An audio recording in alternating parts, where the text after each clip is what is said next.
Hello student, मेरा नाम दीपक yes है और ऑप्टिम सक्सेस में आपका फिर से स्वागत है। मैं बात करने वाला हूँ, ज़्यादा टाइम खराब नहीं करूँगा और मैं बात करने वाला हूँ मानव जनन ह्यूमन रिप्रोडक्टिव पे।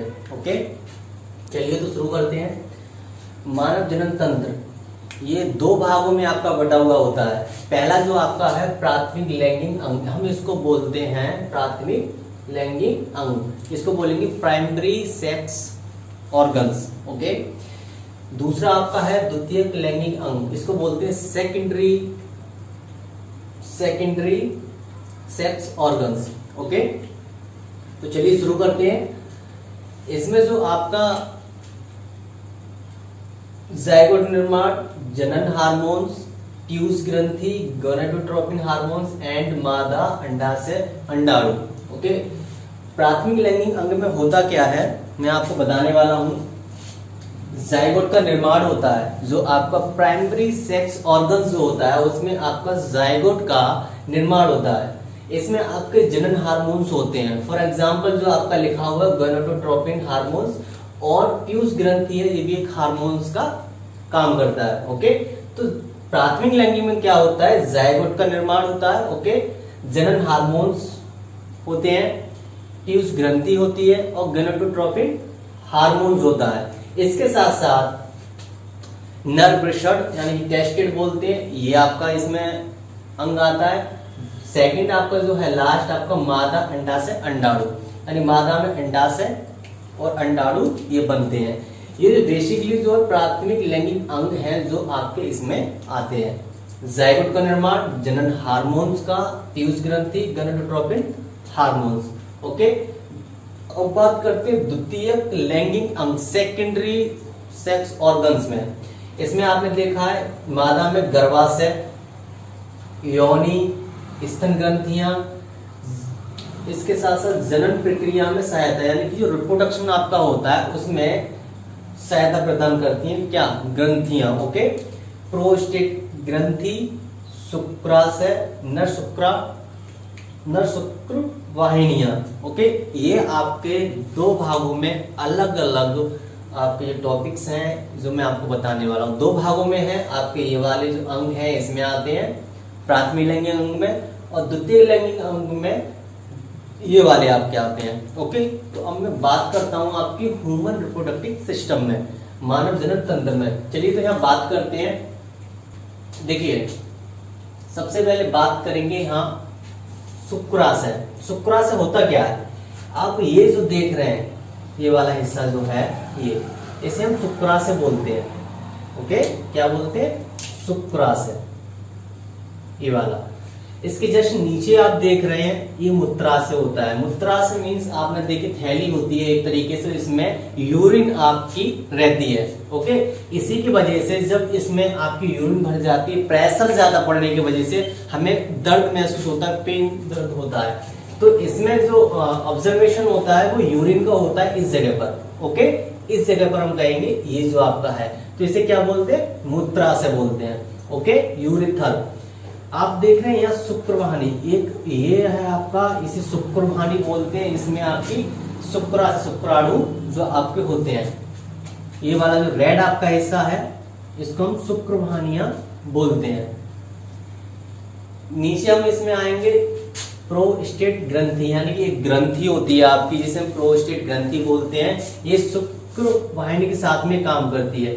आपका ये वाला जो हिस्सा दिख रहा है ये शुक्रवाहिनी का होता है, सॉरी, ये वाला जो हिस्सा आपका है इस हिस्से को हम कहेंगे प्रोस्टेट ग्रंथि। ओके, और ये आपका जो हिस्सा है ये वाला, इसको हम शुक्रवाहिनी बोलेंगे।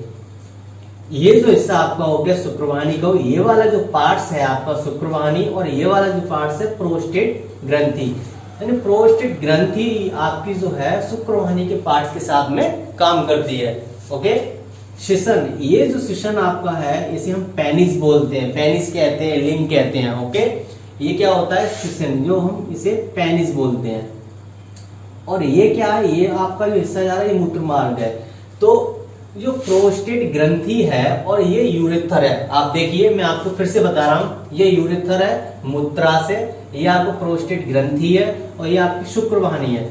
इन शुक्रवाहिनी का मतलब इसके अंदर से ये आपका जो शुक्रवाहिनी जा रही है, इसके अंदर से होते हुए आपका ये सेशन लिखा हुआ है पेनिस, और इसके नीचे मैंने क्या बताया आपको, मूत्र मार्ग। क्या है ये, सेशन है आपका और ये मूत्र मार्ग है। इस मूत्र मार्ग के इसके शुक्रवाहिनी के अंदर से मूत्र आपका आता है, यानी कि मूत्र निकलने की जो रास्ता है, मूत्र आपका जो निकलता है वो इस रास्ते से होके आपका सेशन तक पहुंचता है।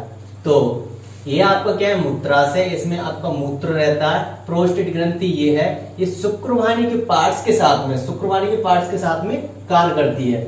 तो जब ये वर्क करती है प्रोस्टेट के साथ में, तो शुक्रवाहिनी से होते हुए आपका मूत्र मार्ग सेशन तक पहुंचता है, यानी कि लिंग तक, पेनिस तक आपका पहुंचता है।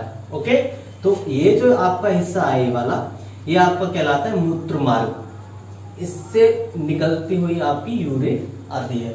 अब बात करेंगे यहाँ नीचे वाले हिस्से में, तो ये आपका हिस्सा जो है सेशन बोलेंगे, लिंग हो गया।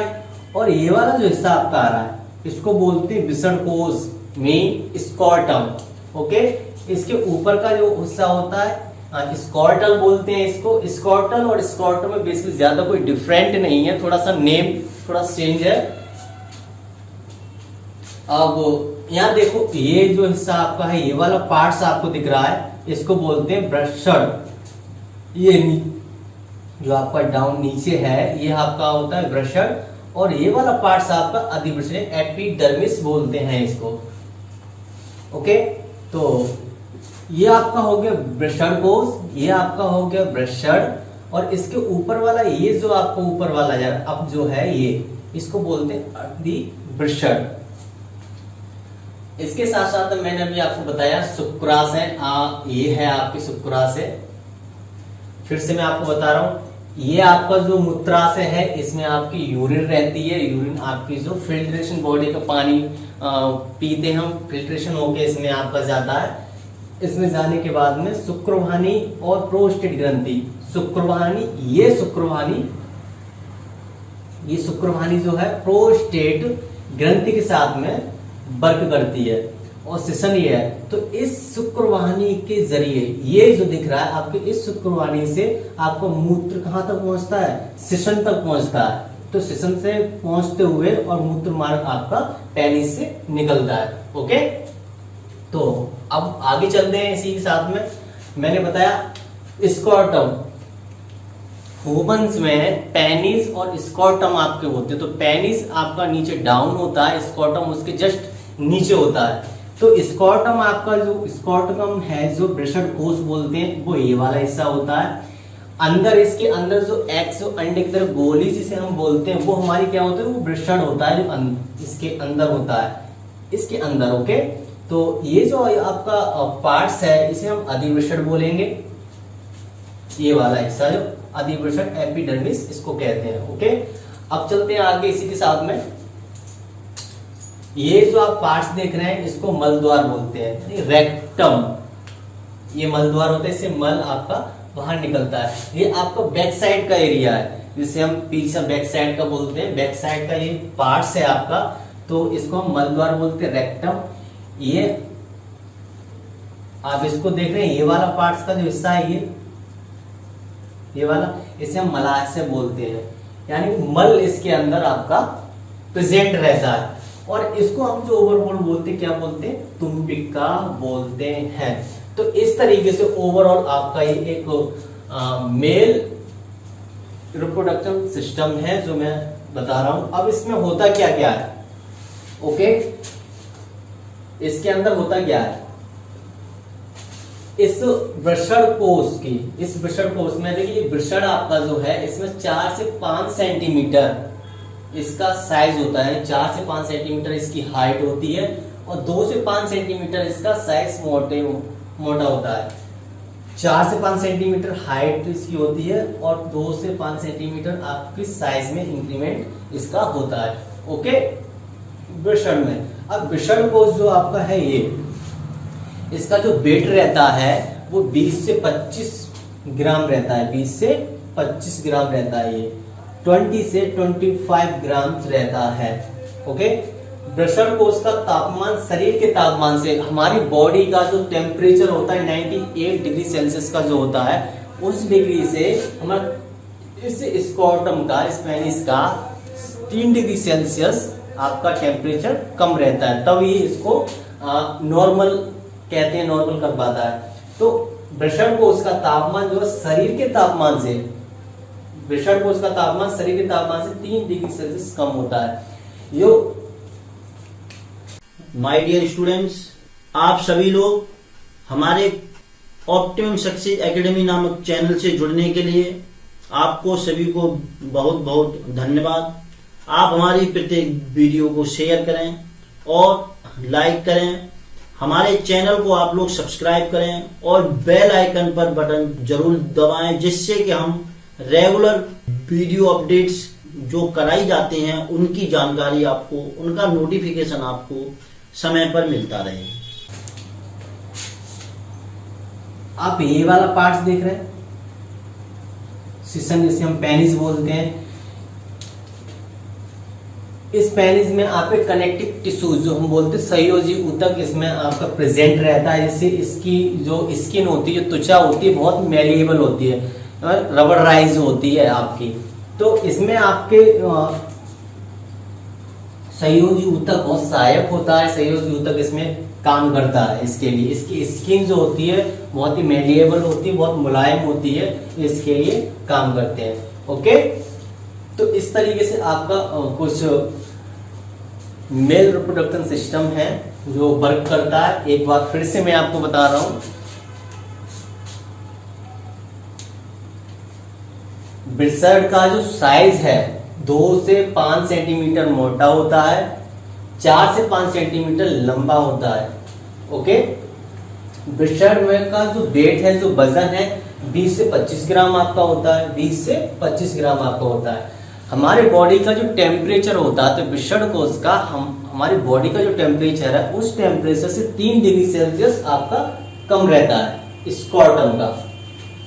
ये आपका वो पार्ट्स है, इसे तुम्बिका बोलते हैं। ये आपके अंदर में इसमें मलाई से मल रहता है, जितना भी खाना फूड जो हमारी बॉडी में अंदर जाता है, इंटेक करते हैं, अंदर से रहता है, कंटेन करते हैं, वो आपका मलाशय तक रहता है। मल द्वार, ये नीचे वाला बैक हिस्सा इसको बोलते हैं, नितंब बोलते हैं इसको, ये वाला इतना हिस्सा, इससे आपका मल द्वार यानी मल आपका जो होता है आपका बाहर निकलने का रास्ता यहाँ से होता है। मलाशय ये मलाशय अंदर वाला हिस्सा होता है। यहाँ इसमें कोई आंत नहीं है।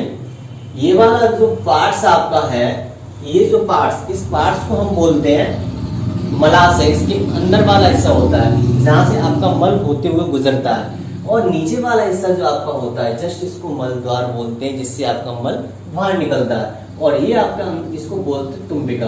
ओके, बैक साइड का है। और फिर से मैं आपको बता रहा हूं, मूत्रमार्ग सिस्टम। तो शुक्राशय, ये आपका पार्ट्स जो हुआ शुक्राशय, ये वाला जो पार्ट्स हम कहेंगे इसे शुक्राशय कहेंगे। ओके, मूत्राशय,